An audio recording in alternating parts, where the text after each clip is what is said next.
নমস্কার বন্ধুরা, পর্ণকুটিরে সবাইকে স্বাগতম।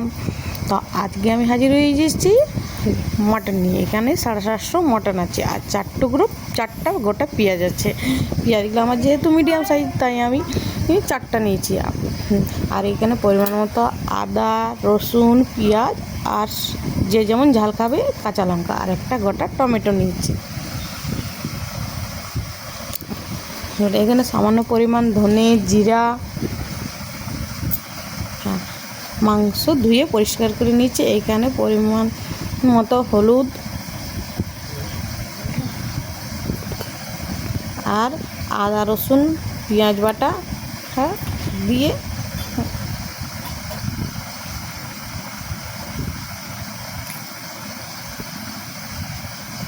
আর সামান্য সর্ষের তেল দিয়ে ভালোভাবে হাত দিয়ে চটকে মাখতে হবে। এই হাত দিয়ে চটকে কিন্তু ভালোভাবে মাখতে হবে, তা নাহলে মাংসের স্বাদ হবে না। এখানে যত বেশি মাখা হবে মাংসকে হাত দিয়ে ততই বেশি স্বাদ হবে, তা নাহলে কিন্তু স্বাদ হবে না। খুব ভালোভাবে মাখতে হবে। দেখছেন আমি যেভাবে মাখছি ঠিক সেভাবে মাখতে হবে। যেমন সমস্ত বাটা মশলা নুন বা দিইনি, এখন নুন দিলে মাংস জল ছেড়ে দেবে, তাহলে মাংসর স্বাদ সেরকম হবে না। তাই আমি নুন বাদ দিয়ে হলুদ, মশলা, সরষের তেল দিয়ে মেখে ওটাকে ঢাকুন দিয়ে 1 ঘন্টার মতো রেখে দেবো। এখানে সামান্য ধনে জিরে নিয়ে চলুন শিলনোড়ায় বেটে নিয়ে যাক।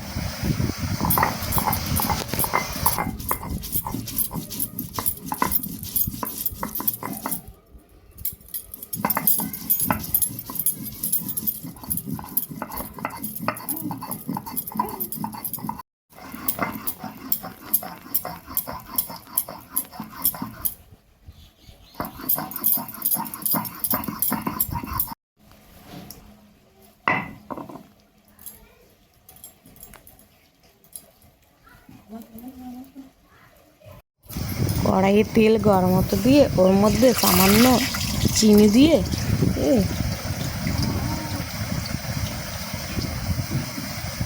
চিনি লালচে হয়ে এলে ওর মধ্যে জিরা ফোড়ন দিয়ে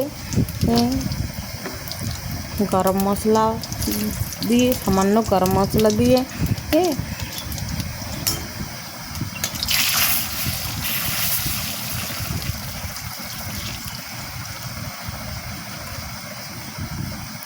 এবার কুচনো পেঁয়াজ দিতে হবে।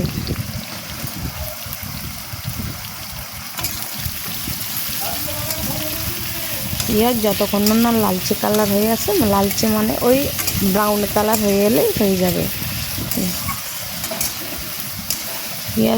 পেঁয়াজ কিন্তু খুব বেশি হাই ফ্লেমে ভাজবে না, লো ফ্লেমে যত ভাজবে পেঁয়াজ যত সিদ্ধ হয়ে ব্রাউন কালার হবে, পেঁয়াজের মাংসের স্বাদ তত বেশি হবে।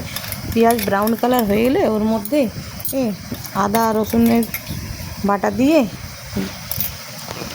বেশ খানিকক্ষণ কষতে হবে। পেঁয়াজ আদা রসুনের কাঁচা গন্ধ চলে গেলে ওর মধ্যে বাটা মশলা দিয়ে কষতে হবে।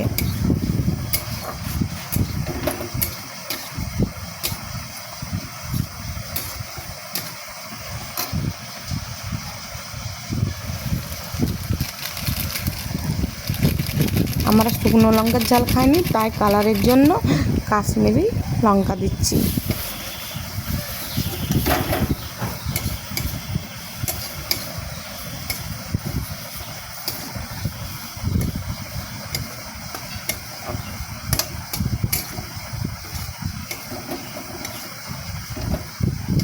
মশলা খানিকক্ষণ কষানো হয়ে গেলে ওর মধ্যে টমেটো পেস্ট দিয়ে দিতে হবে। টমেটোটা বেটে রেখেছিলাম ওটা দিয়ে দিতে হবে।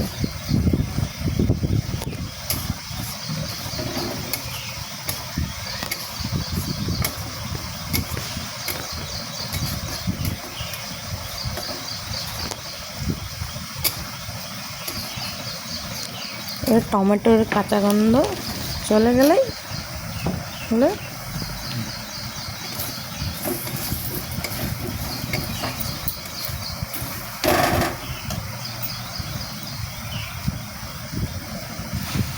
এবারে ম্যারিনেট করা মাংস ওর মধ্যে দিয়ে দিতে হবে।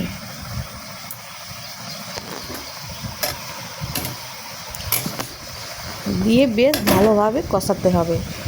মাংস যত বেশি ভালোভাবে আস্তে আস্তে হালকা আঁচে কষবেন স্বাদ তত বেশি হবে। মানে এইখানে গ্যাসের এর আঁচ খুব বেশি লাগবে না, মিডিয়াম ফ্লেমে রাখলেই ভালো হবে। আবার লো ফ্লেমেও রাখবেন না, তাহলে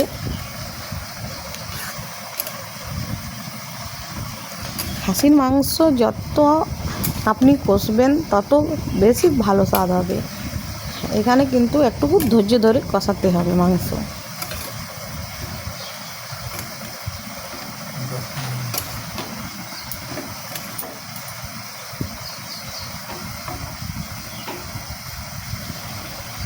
এবারে আমি আর একটু সামান্য হলুদ দিয়েছি আর স্বাদ মতো নুন।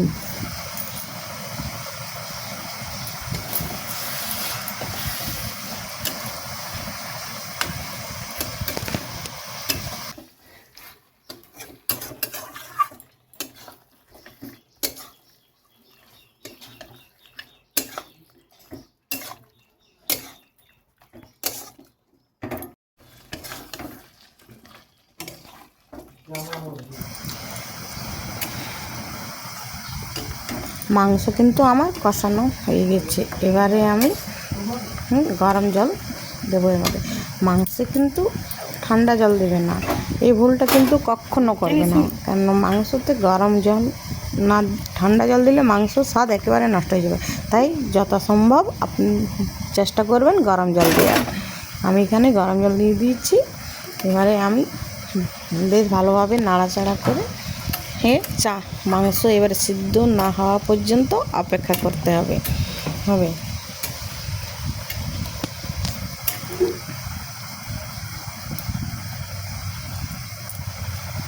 এবারে